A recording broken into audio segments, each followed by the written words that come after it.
Hello, everybody. It's been a while. Hi, Sky. Now, it's Halloween, so you guys all know what's up.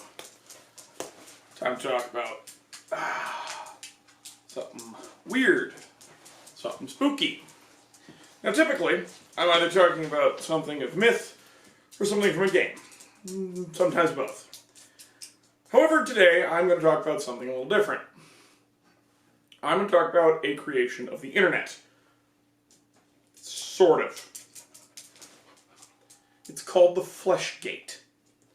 Now, some of you probably know what the Fleshgait is already. If you've spent any amount of time on supernatural boards or anywhere that discusses weird supernatural or paranormal events or occurrences of normal people, you're going to have heard stories of something called a Fleshgait. Oftentimes, usually called a Skinwalker. It's not a Skinwalker. It was made specifically to not be a Skinwalker. Now, they are similar in the fact that they are both shape-changing things that wish to do harm. That's about it. That's about all they have in common. Because a Skinwalker is specifically a Navajo person who has learned foul and evil magics, usually it's that way, from a bad creature, a bad spirit of some type. Not going to go into deep details on this, but basically, if you think of them as an evil witch, or just practitioner of black magic of some description, with the capability of turning into an animal if they possess their skin and then wear it, that's a Skinwalker. A Fleshgait does, theoretically, require the flesh of the target to turn into them, but they were never a person. See, the Skinwalker is a person. They're just doing magic to do this, and then utilizing these powers for their own personal gain, or to inflict harm on others for their own ends. The Fleshgait, we don't know why it does this. So, they're sort of the same, but the Fleshgait is effectively had almost every identifiable feature of a Skinwalker taken off of it.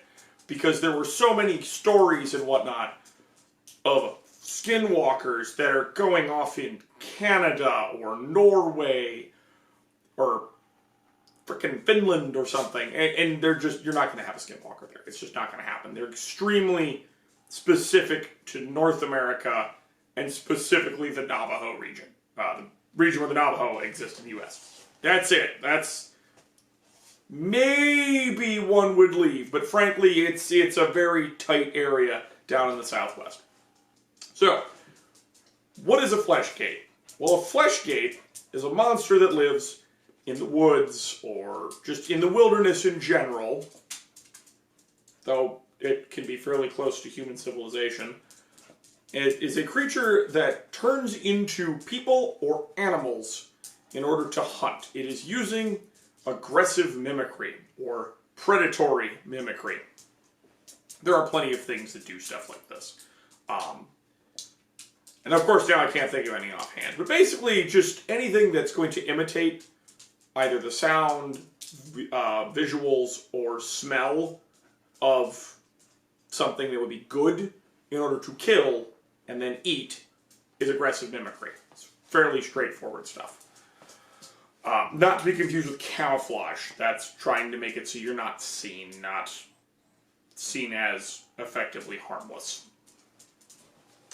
So the Fleshgait, as the stories always go, people go off into the woods, usually camping, and one of two things happens. One of their members disappears for longer than average. Usually they go off to get wood or go take a piss or something. And they come back, and they're a little off. They're a little weird. They're being a little strange. It's not too weird. Maybe they're drunk. Maybe they're really tired. It's nothing too odd. They're just not very talkative and not terribly expressive. Which is a little weird, but not insurmountably so.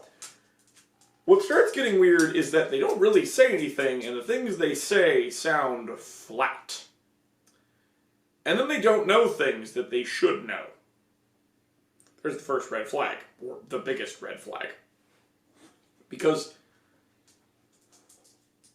it's just faking it. It's not a person, doesn't know how to be a person, it's just pretending to be a person. So it comes off as robotic, or flat, or unemotive, or just weird. The lines it spews sound like they're coming off of a soundboard, not out of a human throat, because they're perfect reproductions of what it's heard.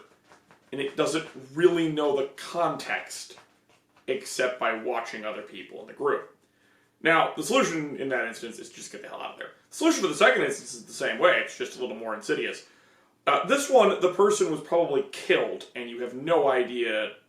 You'll probably never find their body, because very quite possibly wearing the skin. The other version of the Fleshgait is you go in the group with 5 people, and then halfway through the night you realize there's a 6th person with you. Yeah, there's just a 6th person in the group now. You don't know what's going on. You don't know how the hell that happened. But for some reason, there's now a 6th person in the group. No one can remember how they got there, if you actually had 5 people or not. It's weird. It's like your memory of there being a 6th person is fuzzy, as if there was supposed to be 6, but for some reason now there isn't. And you don't know how to feel about that.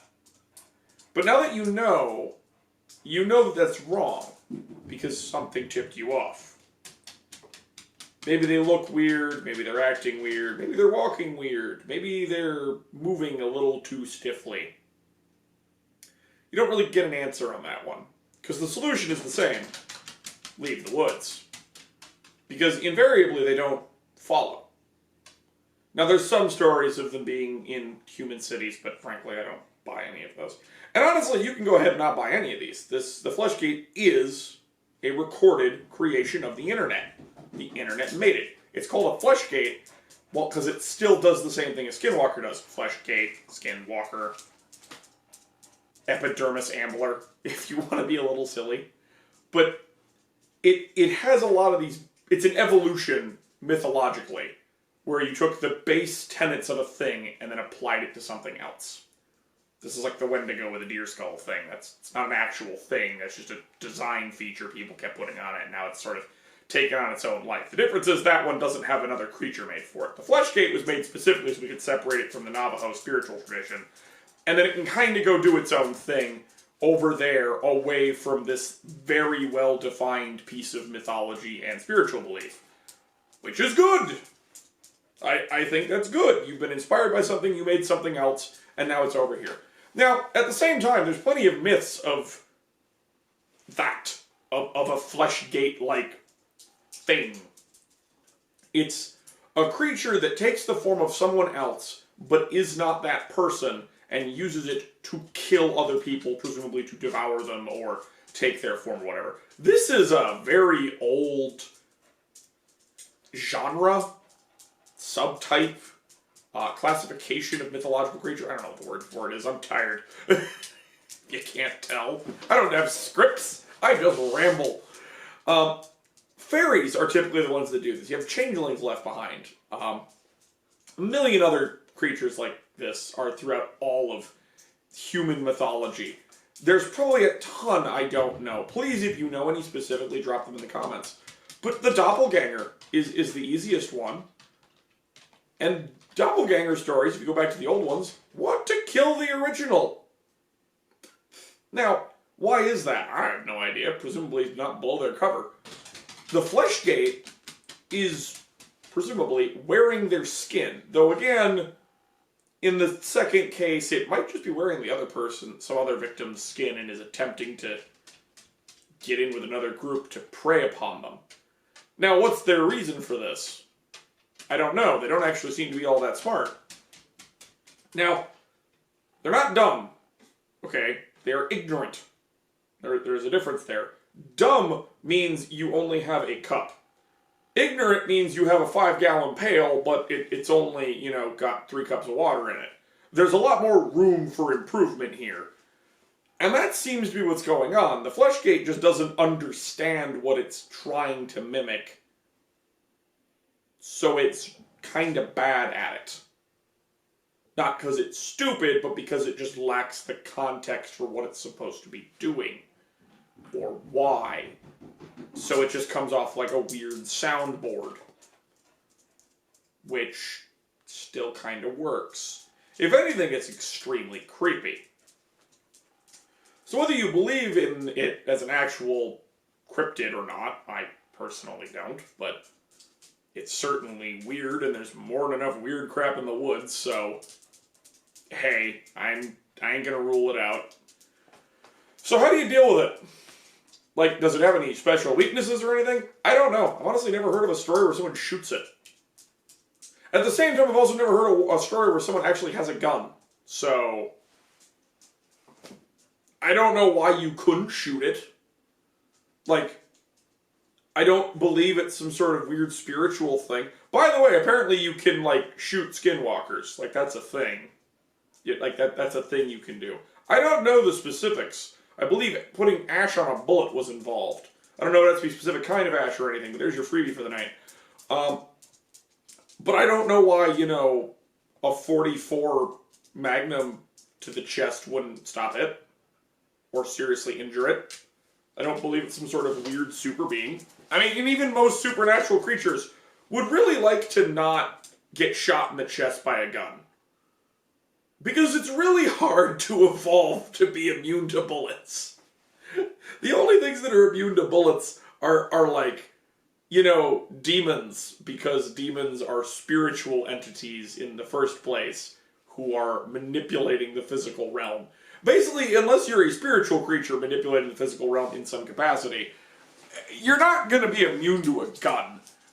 So, gun. Gun is my answer to you. Gun, I would avoid melee combat at all costs. That's kind of what this thing does.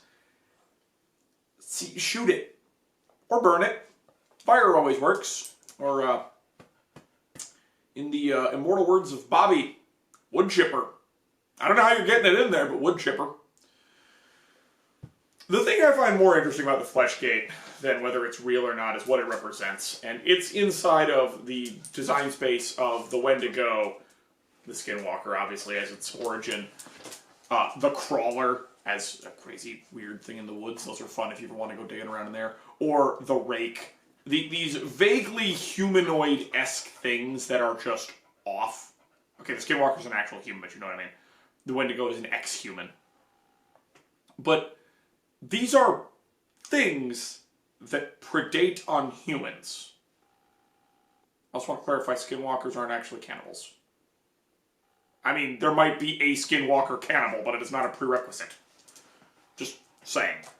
They predate in a very different manner, in a very human manner. But all the other things are monsters that want to eat or prey on people in some capacity for their own reasons.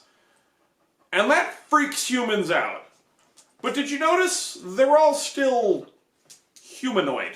Because as far as humans are concerned in our own psyche, the only thing that actually preys on a human on a regular basis is another human.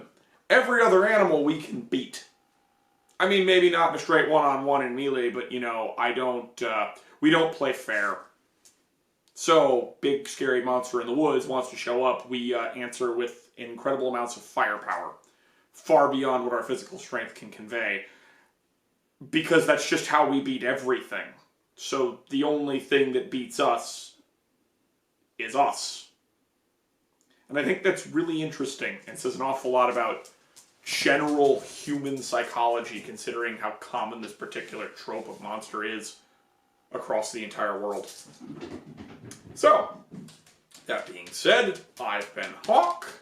Hope you all have a wonderful Halloween, or had a wonderful Halloween, considering it's on a Tuesday this year. Stay safe out there, everybody.